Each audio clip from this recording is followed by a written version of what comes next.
네, 오대영 기자. 네. 지금 뭐 헌법 몇 조 몇 항까지 이야기하면서 꽤 구체적으로 이제 얘기를 했는데 한번 바로 팩트 체크를 해볼까요? 네, 첫 번째 주장은요. 헌법 23조 3항을 어겼다라는 것인데 네. 이런 내용입니다. 공공필요에 의한 재산권 제한은 법률로서 한다라는 건데 정 의원의 주장은 간단합니다. 정부가 신고리 5, 6호기의 건설을 중단시켜서 재산권을 제한을 했다는 겁니다. 이걸 하려면 법률로서 하게 돼 있고 원자력 안전법에 따라서 해야 되는데 문제는 이 법에는 정부의 중단 권한이 없다라는 얘기죠.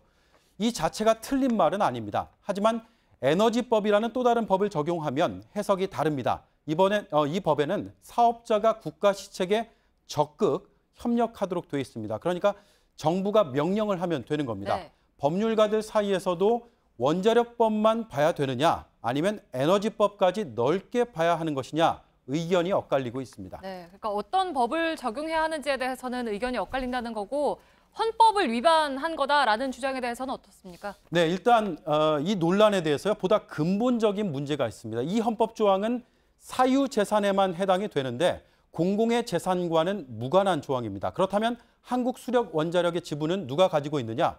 100% 한국전력이 가지고 있습니다. 그러면 이 한전의 지분은 누가 가지고 있느냐? 51% 넘게 정부가 가지고 있습니다. 따라서 한수원이 건설 중이었던 신고리 5, 6호기는 사유재산이 아닙니다. 따라서 이 헌법 조항을 어겼다는 주장은 성립되지가 않습니다.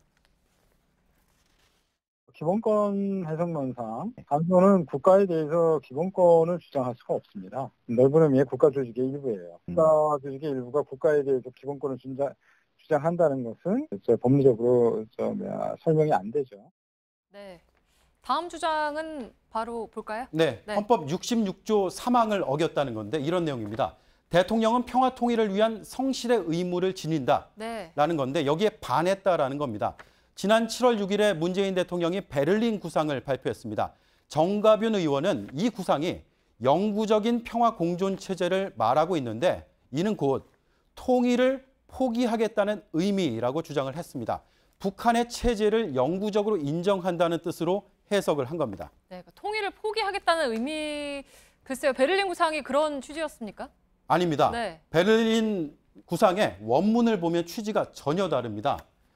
흡수 통일과 인위적 통일을 추구하지 않을 것이라고 나와 있습니다. 이어서 통일은 평화 정착 뒤에 남북 간의 합의로 자연스럽게 이루어질 일로 적시를 하고 있습니다.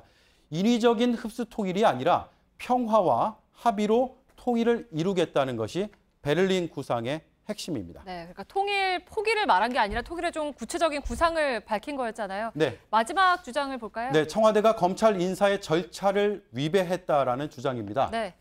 헌법 78조를 보면 헌법과 법률에 의하여 공무원을 임면한다라고 말하고 있습니다. 이에 따라서 대통령은 법무부 장관의 제청으로 검사를 임명하게 됩니다. 그 과정에서 검찰총장의 의견도 수렴할 수 있습니다.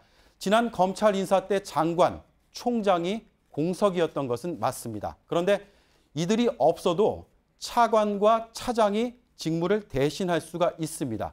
정부조직법, 검찰청법으로 정해져 있습니다.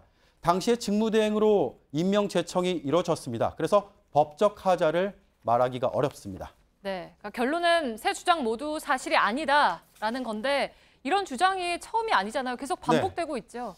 이런 발언이요. 국회 인사청문회장에서 나왔고 네. 그 발언은 그대로 국회 속기록으로 기록이 남습니다. 또 국회 부의장을 지낸 5선 정치인의 발언이어서 확산력이 결코 작지가 않습니다. 오늘 온라인 공간에서 확인을 해봤더니 소셜미디어 등에서 대통령 탄핵 사유 발생 같은 제목으로 가짜 뉴스화돼서 퍼지고 있었습니다. 네, 그래서 이제 팩트체크가 꼭 필요한 거겠죠. 팩트체크 오대영 기자였습니다.